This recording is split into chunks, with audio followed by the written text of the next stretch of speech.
In this section, we'll be looking at the settings that come with Camera Raw, and there are really a lot of settings that come with Camera Raw, and Photoshop has really nicely organized them into these little tabs here. You'll see that there's quite a few tabs and we have quite a few good options.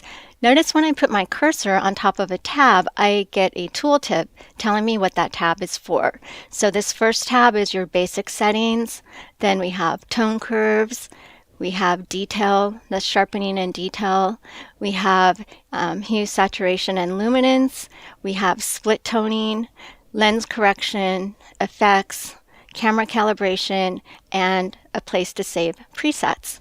So a lot of times you'll be starting with this basic tab. And the basic tab allows us to set white points, exposure, things that we could have also possibly set in the camera, but now we can work with it in Camera Raw in a digital Lightroom instead. So for our white balance, we can use the white balance as shot, or we can allow Camera Raw to choose an auto setting for us. And what I want you to notice is if I use as shot, here's where my temperature and tint settings are.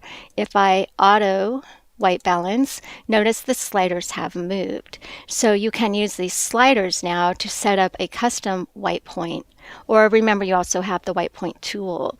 If I grab the white balance tool and click on white, it will also set those sliders at a particular place.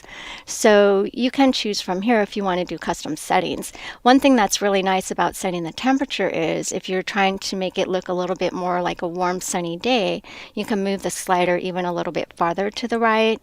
Or if you're trying to get a more colder feel, you can move it to the left and add a little bit more blue. I love how the sliders are color coded. It really helps. And below that we have tint. If you have too much red, sometimes when you're shooting JPEGs on people's faces, you'll get a little bit too much red. You can slide the tint slider to the left a little bit to try to pull some of that out.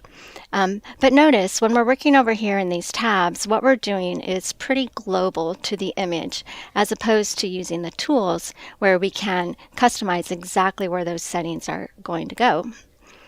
So that's white balance. Below that we have exposure, which can brighten or darken the image. Now, what if you want to get this to go back where it started? If you double click on the slider, it will set the slider back to its original point. So feel free to play around. If you get too confused about what's going on, double click, put it back in the original place, and then start over doing it a little bit again. So then we have contrast, which increases the difference between the brights and the shadows. Now notice as I'm moving these sliders, especially like exposure, notice what's happening in my histogram. In my histogram, my curve is moving. So when I move the exposure slider to the right, the curve goes to the right. And when I move the exposure slider to the left, the curve goes to the left. And the histogram is actually interactive up here. You can put your cursor right into the histogram and drag left or right and customize that histogram the way that you want. So that's actually another fun interactive way to work with it. And let me do it a little bit extreme. So notice when I move the curve too far to the right, I have this little blue triangle showing here. And what this blue triangle indicates is that I have clipping in the highlights. And if I click on the triangle, that's generally not a good thing. If I click on the triangle, it will tell me where that clipping is taking place. So if you ever see funny colors in your document, that's a warning that you have gone too far and that you're starting to get clipping. And let me move it too far to the left also and see if I can get some clipping on the other side here.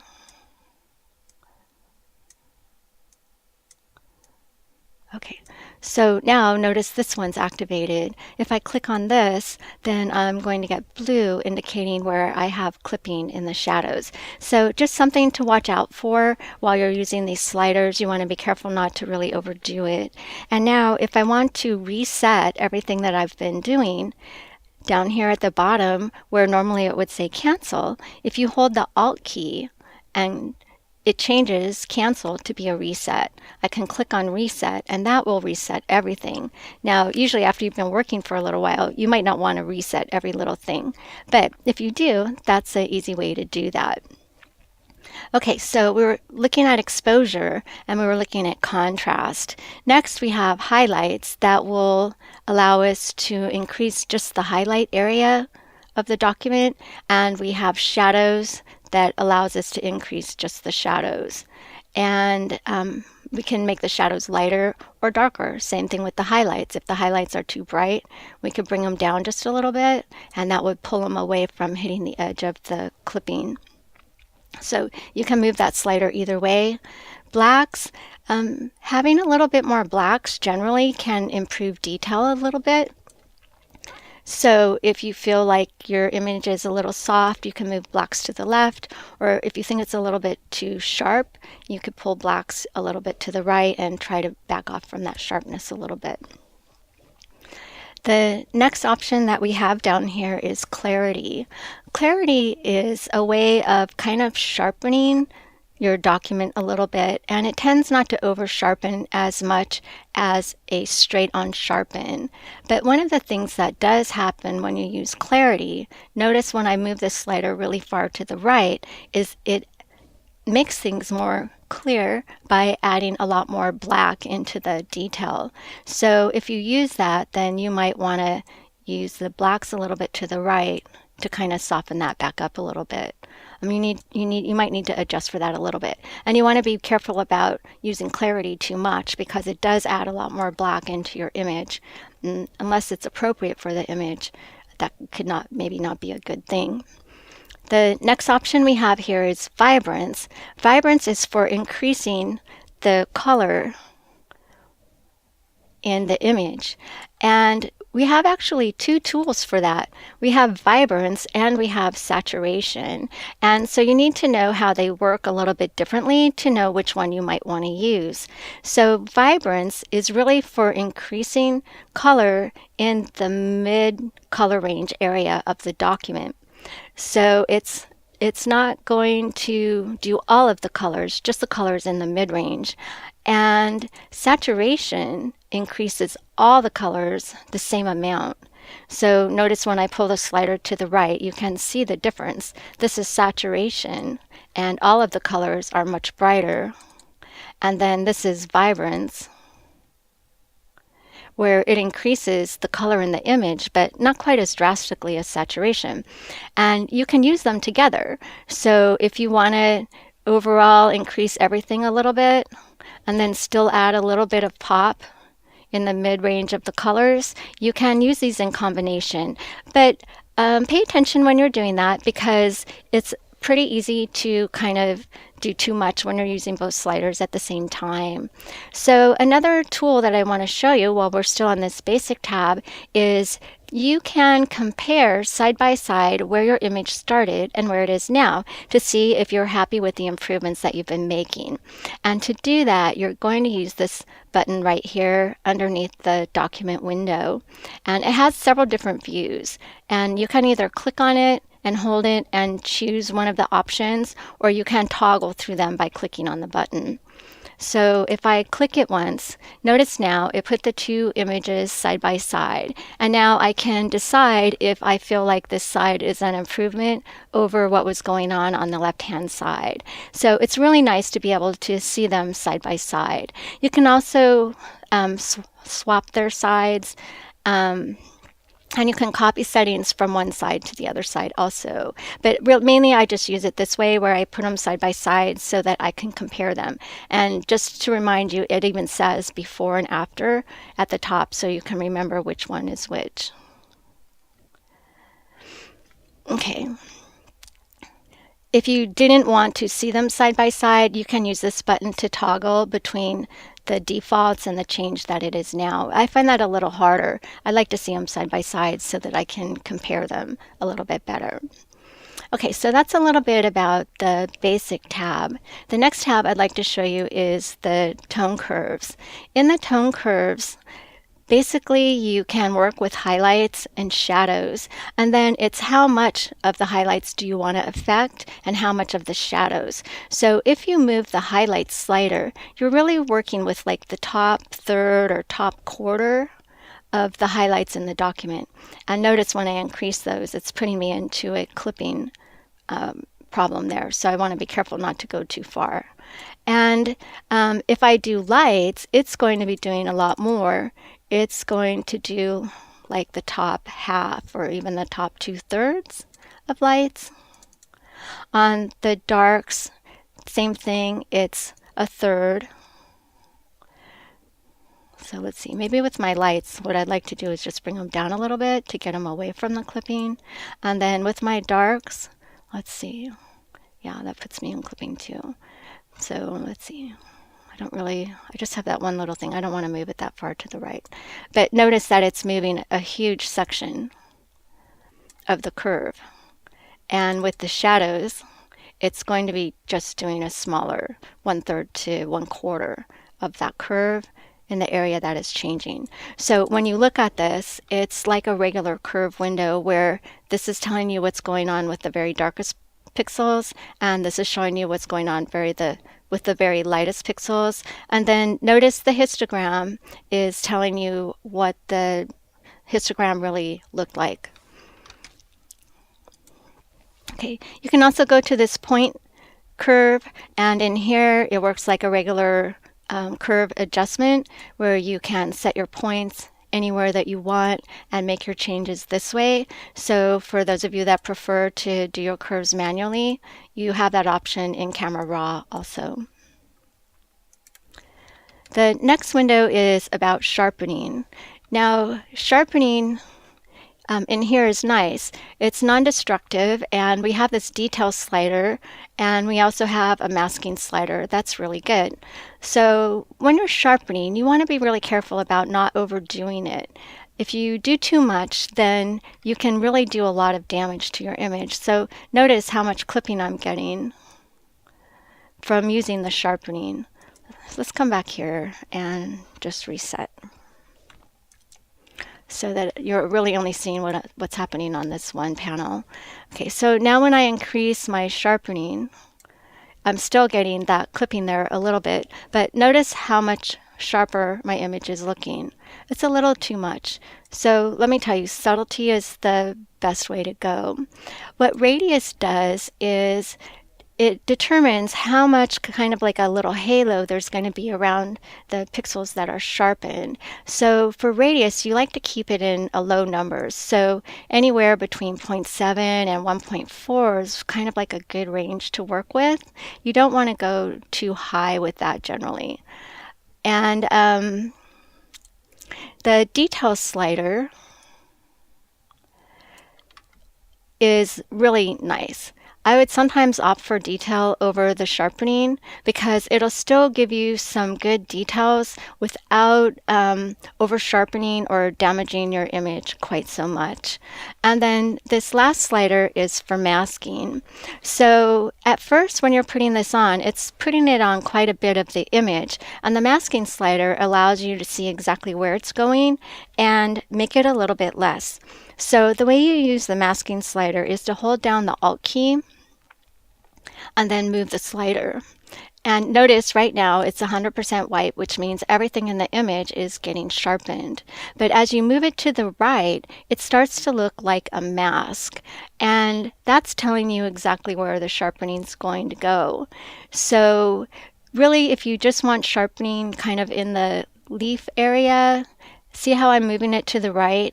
And basically what happens is it masks to the edges of things. And if you've ever used like a high pass filter that is really just sharpening edges, this can kind of give you that same kind of effect as a high pass, so that it looks pretty sharp, but you're not doing it on all the pixels in the image. You're just doing it on the edges, which is really the most important part of the detail. So this masking slider is really good at helping you get that detail and sharpening exactly where you want it to go. Now, the second half of this window is about noise reduction, and noise can come from a lot of different things, and it can be caused either by color or by luminance. And so if you're having a lot of noise, you can use these sliders to move it over and see if it improves it.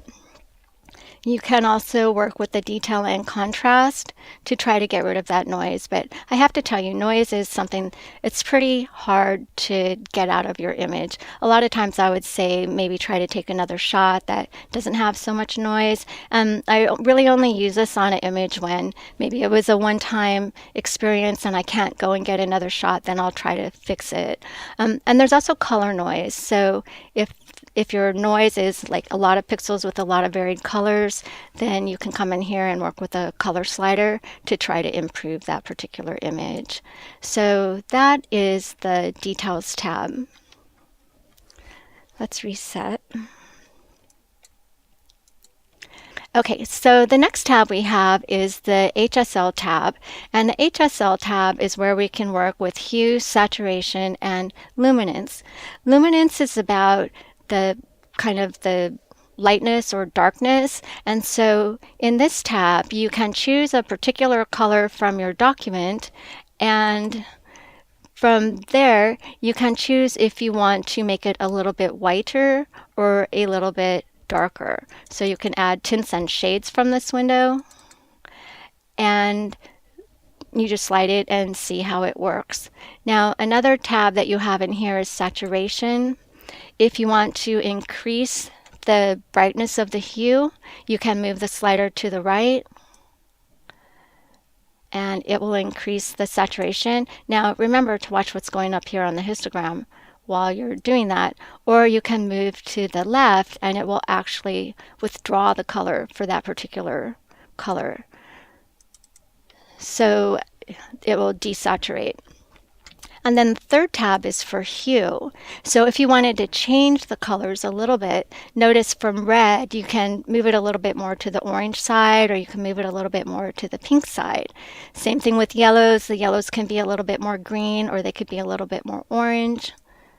So it's moving the color on the color wheel just a little bit. And notice what a difference it could make on this image. So it could be early fall, or it could be late fall, just depending on how you move the sliders here. So you have those particular ways of working with the color in the image. They also have a check mark here where you can convert the whole thing to grayscale. And if you convert the whole thing to grayscale, then in order to work with the contrast in the image, you can move these sliders here to determine how the grayscale is going to mix a little bit more. So if you want to have less contrast in the or more contrast where the yellow was, you can move the slider to the right. Or if you wanted actually a little bit less, you can move the slider a little bit to the left.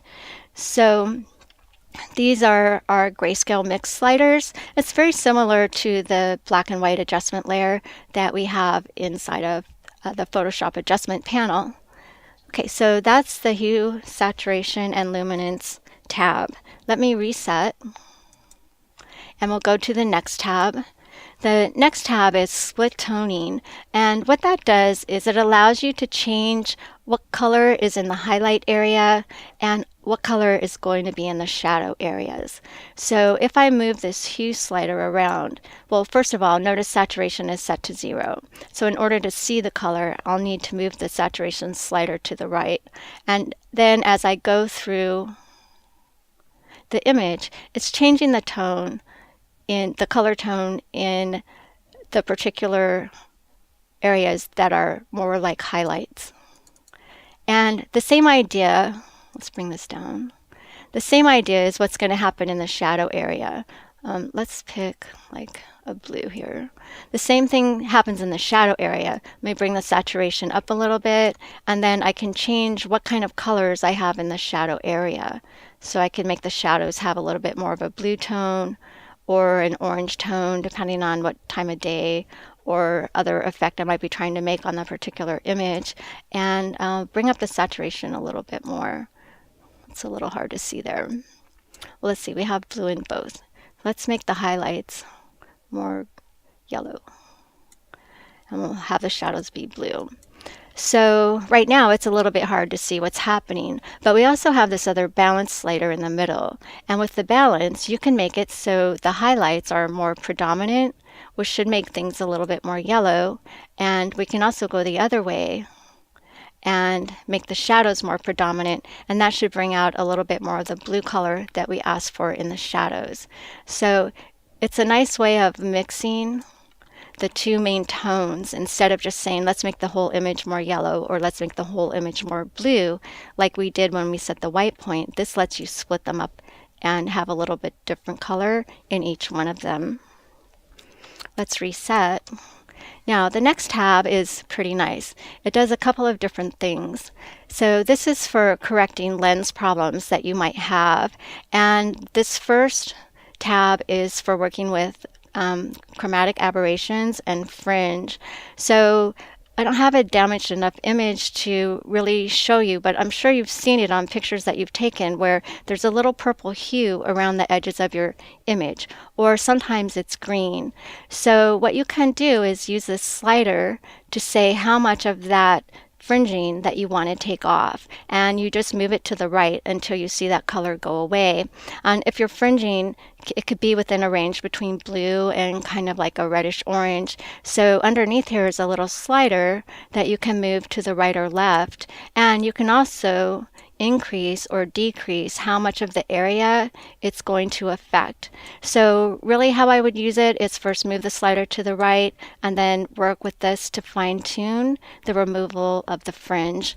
And it's the same concept for removing anything that you have that's green in there. So that's pretty nice to be able to do that. Once again, that's one of those issues that if it's really bad, I would really say go get a better image so that you don't have to try to fight with that. But sometimes it's a family photo from a special event, and you might need to come in here and try to improve an image that has fringe or other chromatic aberrations. Now, the second half of this window is pretty cool. We used to have a tool for straightening up here where the tools are, but now they've given us this whole panel about straightening things and several different options about how to straighten something. So if you have an image that has a horizon that's not straight, this is where you come to fix it. And you have several different options. You can let it auto straighten, or you can choose another one of these options to correct your straightening, and it works really pretty well. And if it doesn't, then you can use the sliders to work with it manually. Now in this option you have the option to show a grid. The grid is really helpful because you get straight lines to work with if you're trying to set up a horizon. So you can see that our horizon with this road is really pretty straight, and so there was no straightening required for this particular image. Let's turn the grid off and let's reset. The next tab is for special effects, and the special effects that we have here are for adding grain and vignetting. So let me show you what grain is. Let me turn these off. So what grain does is it adds a texture to the image, and sometimes it's for an artistic effect. Generally when I'm working with photos, I wouldn't normally be adding grain, but it is a nice artistic effect, and there's also another filter in Photoshop for adding grain. And so in here you can do it, and it's nice that it's editable. You can change the size of the grain, and you can change the roughness of the grain. So that's what grain is. And then let me reset that. So now that we've zoomed out, we can take a look at the vignetting option. Vignetting is a really cool effect. It allows you to add some black to the outside corners, or you can go the other way and add white. So I think I'll leave it on black because that's a little bit easier for you to see. And then we have some further options that we can use with this. So if we want to move the midpoint, we can move it in and out. We can change the roundness so that it's more oval or more round. And we can work with the feather.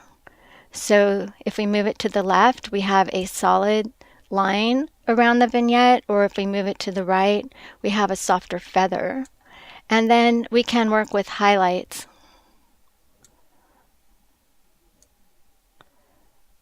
So that is the vignette, and that was the effects panel. The next panel that we have is for camera calibration. So basically, if you have a camera and you're having constant certain things about the color that you feel like you need to change, you can come in here and reset how it's going to work with shadows and red, green, and blue. And you do it by moving the sliders to change the tone of the color, and then also to work with hue and saturation. Now, one of the things that you can do is, if you know what camera you have, you can find presets for this that you can bring in. And presets work in two ways. First of all, you can get one just for camera calibration, and you can load them into this tab. So you can look for that, and then that's specifically for a particular camera. And then we have this last tab here that's actually called presets. In this preset tab, this is the place where you can save all the settings that we've been looking at in this section. So if you find that an entire shoot had the exact same settings that needed to be changed in the same way, you can come in here and save a preset, and then you can use it over and over. So to save it, you just click here, you choose which options that you might want to use, give it a name. So you could say today's shoot,